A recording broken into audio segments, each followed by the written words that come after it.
광고에서의 밈에 대해서 말씀을 드릴 제일기획 크리에이티브 디렉터 임태진입니다. 먼저 15분 정도 발표를 하게 됐고요. 직장생활 22년 차고요. 그다음에 광고 인생은 15년 차, 그리고 7년째 CD를 하고 있는 제일기획의 임태진입니다. KT나 삼성화재, 요기요, 삼성전자, 버거킹 등등의 광고를 해오고 있습니다. 오늘은 광고에서의 밈에 대해서 좀 말씀을 드릴까 해요. 그러니까 앞에서 밈에 대해서는 전부 잘 설명을 해주셨고, 이제 광고 업계에서의 밈은 어떤 역할을 하고 어떤 의미가 있는지에 대한 말씀을 드릴 건데요. 광고에서도 일단 밈을 되게 많이 씁니다. 매니페스토나 기업 PR 같은 일반적인 스토리텔링 광고, 기업 PR 같은 거 말고 일반적인 스토리텔링 광고에는 밈을 굉장히 많이 쓰고 있는데, 광고는 굉장히 심플해요. 어떤 뭔가를 보여주거나 들려주면서 거기에 브랜드 메시지를 살짝 붙여서 사람들이 그 브랜드를 되게 연상하기 쉽게 만들어주는 게 이제 광고라고 보시면 돼요. 이 뭔가를 찾기가 굉장히 힘들어서 그렇지 구조는 굉장히 심플합니다. 이 뭔가는 모델이 가진 이미지일 수도 있어요. 예를 들면 공유 씨가 가진 어떤 저런 이미지일 수도 있고, 그 다음에 되게 멋있는 카피, 잘 써진 카피 한 줄일 수도 있고요. 아니면 되게 못 봤던 그림, 조이 트루프 같은 되게 처음 보는 그림을 보여주면서 메시지를 넘길 수도 있고, 아니면 굉장히 공감되는 상황, 저런 부부가 이뤄내는 어떤 저런 티티타카나 저런 공감되는 상황일 수도 있고요.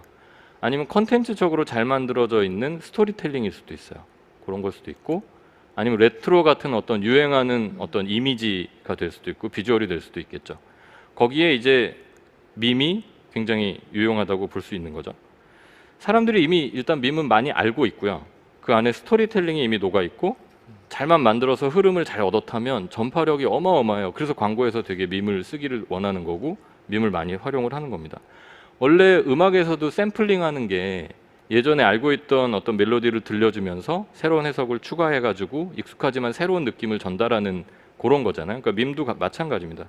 여튼 밈은 그런 면에서 굉장히 좋은 광고 소재가 되는데, 앞서 전파력 말씀을 드렸는데 그게 어느 정도였냐면, 제가 저 광고를 만들어서 온에어한 게 4월 말인가 5월 초쯤 됐는데, 온에어 한 당일날 이제 집에 가가지고 자주 가던 커뮤니티에 딱 들어가서 봤는데 버거킹 근황.jpg라고 게시물이 올라온 거예요.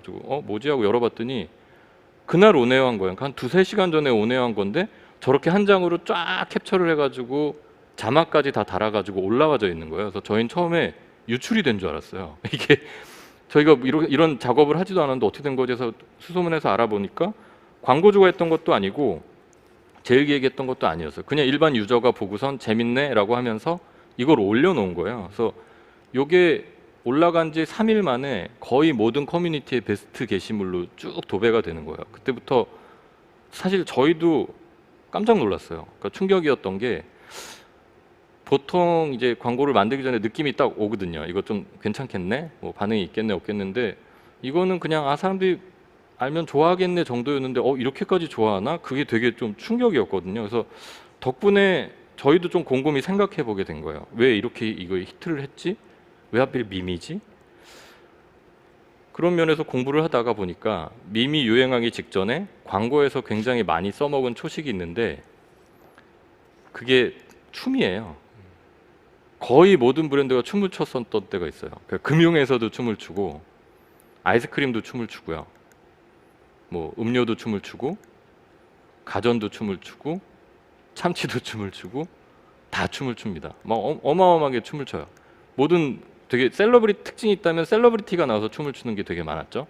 이런 식으로 굉장히 많은 춤을 췄는데, 이 이유가 컨텐츠 싸움에서 밀려서 그런 것 같아요. 앞에 말씀드렸던 것처럼, 앞에서 얘기했던 것처럼 컨텐츠가 너무 많아지니까 사람들이 광고에 대한 관심이 상대적으로 떨어지는 거예요.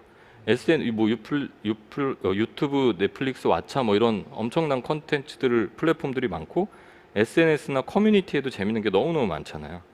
여기 이제 예전에는 드라마가 끝나고 광고가 시작되면 계속 TV를 보고 있었는데, 요즘은 광고를 딱 드라마 끝나고 광고 시작하면 전부 스마트폰을 보기 시작하는 거예요. 그러니까 이게 컨텐츠 싸움에서 밀리기 시작하는 거고, 옛날에는 광고도 하나의 컨텐츠로 봐줬었는데 볼 게 너무 많으니까 광고에 관심이 떨어지게 되는 거고, 그런 맥락에서 광고의 형태가 바뀌는 거예요. 예를 들면 익히 아는 모델이 나와서 춤을 추고 여기를 봐달라고 얘기하는 뭐 약간 그런 상황이라고 보시면 될 것 같아요. 그런 맥락에서 뭐 광고를 하나 볼게요. 이게 예전에 제가 되게 좋아하는 광고고, 제가 봤을 때 제일 카피가 제일 잘 만들어졌던 옛날 광고인데, 불리한 전쟁을 시작합시다라는 광고였는데, 이때만 해도 광고를 하나로 컨텐츠로 봐줄 때라 저 카피 하나 쓰는데 아마 분명히 몇 주가 걸렸을 거고, 한 글자 넣었다 뺐다 하면서 저런 쭉 내러티브를 만들어서 좋은 카피를 만들고 거기에 좋은 그림을 붙이는 겁니다. 되게 잘 정제된 좋은 카피에 어울리는 그림. 이러면 옛날엔 하나의 광고의 컨텐츠로 봐줬던 것 같아요. 뭐 쇼를 하라나 뭐 그런 식의 광고, 옛날 광고들을 생각해보면 그때 하나의 컨텐츠로 받아들였었는데, 컨텐츠 싸움에 밀리니까 이제 누구나 아는 모델이 나서 춤을 추거나 밈을 하거나 하면서 강렬하고 압축적인 쪽으로 흘러가는 거죠. 요즘 광고 카피는 길면 아무도 읽지 않아요. 저희들 예전에는 광고 카피 쓰면 30초면 한 7, 8줄이 나왔는데 요즘은 서너 줄로 다 끝납니다. 버거킹만 봐도 햄버거 세트 4달러 4달러 오케이 땡큐가 카피의 끝이에요. 그러니까 광고가 굉장히 짧아지고 압축적으로 가는 거고, 그 압축적인 거에 일단 밈이 굉장히 강렬하게 나오는 거죠. 여튼 밈은 되게 좋은 소재예요. 스마트폰에서 보던 게 TV에서 나오니까 내가 아는 건데 재밌네 하면서 보는 거죠.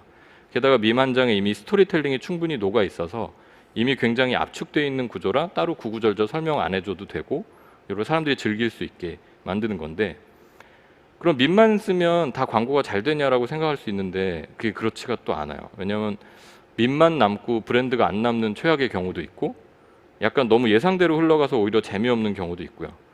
이걸로 광고 만들 줄 알았는데 이제 나왔네 하는 약간 뒷북이 돼버리면 그것도 사실 좀 안 좋은 상황인데, 이 밈으로 광고를 만들 때 되게 중요한 점은 브랜드가 해야 할 얘기랑 얼마나 자연스럽게 붙어 있느냐가 사실 되게 중요해요. 그러니까 밈은 억지로 강제 결합을 하다 보면 역효과가 나는데, 그 이유가 밈은 일종의 공공재인 것 같아요. 모두가 모여서 같이 노는 놀이터 같은 건데 거기 뭔가 브랜드가 들어와서 약간 망치는 느낌을 주는 게 아닌가 싶어서, 그 얼마나 자연스럽게 그 밈이 가진 의미나 이런 게 브랜드랑 잘 녹아져 있느냐가 사실 되게 중요하고, 타이밍도 굉장히 중요해요. 이게 뒷북이 되면 안 되는 게, 제일 좋은 타이밍은 이 밈이 뭔가 할 수 있겠는데라는 생각이 들 때 이미 TV에서 나와줘야 돼요. 그래줘야 일단 이 밈 광고로서의 역할을 제대로 할 수 있는 거고, 그 다음이 본인 등판. 그러니까 이게 되게 중요한 포션인데, 그 밈의 원작자가 등판을 해줘야지 사실 반응이 확 올라가요. 이게 예전에 제가 되게 쓰고 싶었던 밈이 있었는데 본인이 안 풀어준다고 그래서 못 썼던 밈이 있는데, 그걸 다른 모델이 나와서 해본 적이 있었는데 의외로 파급력이 확 줄더라고요. 그러니까 본인 등판이 굉장히 중요한 것 같아요. 그리고 마지막으로 저작권도 이제 되게 중요한 이슈예요. 저희도 4달러를 촬영을 할 때 미리 그 드라마 제작자, 연출하신 분들 다 협의하고 송출했던 방송국까지 다 협의를 통해서 저작권을 해결하고 진행을 했거든요. 그러니까 저작권도 굉장히 중요한 이슈가 있습니다. 아마 4달러가 성공했던 건 되게 시작이 빨랐던 것 같고요.